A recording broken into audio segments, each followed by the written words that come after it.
Hi అండి, welcome to Asmin simple life natural styles. ఇవాళ మన ఛానల్లో నేను హ్యాండ్మేడ్ వింటర్ సోప్ ఎలా చేసుకోవాలో చూపించబోతున్నాను. దీనికోసం నేను ఇక్కడ అలోవెరా సోప్ బేస్ తీసుకున్నాను. ఇది glycerin based aloe vera soap base తీసుకున్నాను. దీన్ని చిన్న చిన్న పీసెస్గా కట్ చేయాలి. కట్ చేసి ఒక బౌల్లో వేసుకొని డబుల్ బాయిలింగ్ మెథడ్లో దీన్ని మెల్ట్ చేసుకోవాలి. దానికోసం నేను స్టవ్ మీద ఒక చిన్న గిన్నెను పెట్టి అందులో వాటర్ పోసి బాయిల్ చేశాను. బాయిల్ అయిన గిన్నె మీద ఇప్పుడు మనం సోప్ బేస్ వేసిన గిన్నెని పెట్టాను. దానివల్ల ఆవిరికి ఆ సోప్ బేస్ అనేది మెల్ట్ అవుతుంది, చిన్న చిన్నగా మెల్ట్ అవుతూ ఉంటుంది. దాన్ని ఒకసారి కలుపుదాం. కలిపిన తర్వాత అందులో మన న్యాచురల్ ఇంగ్రీడియంట్స్ యాడ్ చేయడం కోసం నేను ఒక టీ స్పూన్నర బియ్యపిండి తీసుకున్నాను. బియ్యపిండి ఎందుకు అంటే స్క్రబ్బింగ్ లాగా పనిచేస్తుంది. వింటర్లో స్కిన్ పలుగుతుంది కదా, పగలకుండా స్మూత్గా ఉంచుతుంది. అందుకోసం 1.5 స్పూన్ బియ్యపిండి తీసుకున్నాను. అందులో 1 స్పూన్ గ్లిజరిన్ కలుపుతున్నా. గ్లిజరిన్ ఏం చేస్తుందంటే స్కిన్ని స్మూత్గా ఉంచుతుంది. గ్లిజరిన్ 1 స్పూన్ వేసిన తర్వాత అందులోనే 1 స్పూన్ రోజ్ వాటర్ని తీసుకుందాం. 1 స్పూన్ రోజ్ వాటర్ తీసుకొని కలుపుతాం.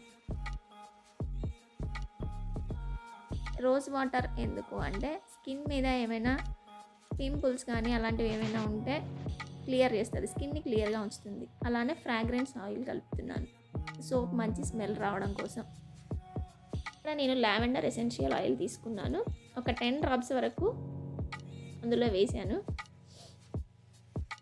ఎసెన్షియల్ ఆయిల్ వేసిన తర్వాత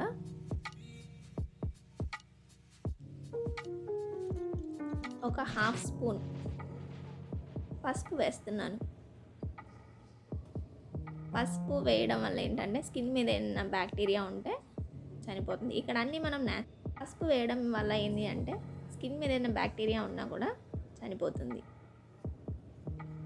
ఇవన్నీ కలిపి చక్కగా మిక్స్ చేద్దాం. ఇక్కడ అన్నీ నేను న్యాచురల్ ఇంగ్రీడియంట్స్ తీసుకున్నానండి.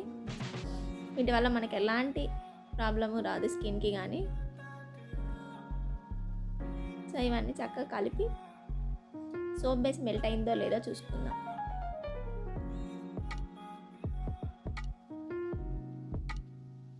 సోప్ బేస్ మెల్ట్ అయిన దాంట్లో ఈ ప్రీమిక్స్ మనం ఏదైతే కలిపామో న్యాచురల్ ఇంగ్రీడియంట్స్ అవన్నీ అందులో వేసి కలుపుదాం. ఇక్కడ నేను కలుపుతున్నాను. అది గట్టిగా ఉంది, కలవలేదని ఏమనుకోకండి. స్టవ్ ఆఫ్ చేసేసి కిందకి దింపి చక్కగా అది మెల్ట్ అయ్యే వరకు తిప్పాలి. మనం వేసిన స్క్రబ్బింగ్ కోసం వేసింది ఏదైతే ఉందో దాన్ని చక్కగా మెల్ట్ అయ్యే వరకు కలపాలి. కలిపిన తర్వాత మౌల్స్లోకి షిఫ్ట్ చేస్తున్నాను. మౌల్స్ లేకుంటే మీరు ఏమైనా బౌల్స్లో కూడా వేసుకోవచ్చు. సోప్ అనేది మనకు ఒక 1 అవర్ తర్వాత రెడీ అవుతుందండి. మౌల్డ్లో వేసి పక్కకు పెట్టి ఒక 1 అవర్ తర్వాత తీస్తే సోప్ ఈ విధంగా చక్కగా తయారవుతుంది. ఈ సోప్ని మనం బాడీకి యూజ్ చేసుకోవచ్చు. చూడండి, నేను సోప్ని చేతులు కడుక్కొని చూపిస్తున్నాను ఎంత నీట్గా ఉందో. ఫోమ్ ఎక్కువ రాకపోయినా కూడా స్క్రబ్బింగ్కి బాగా పనిచేస్తుంది. ఓకే అండి, థ్యాంక్ యూ ఫర్ వాచింగ్.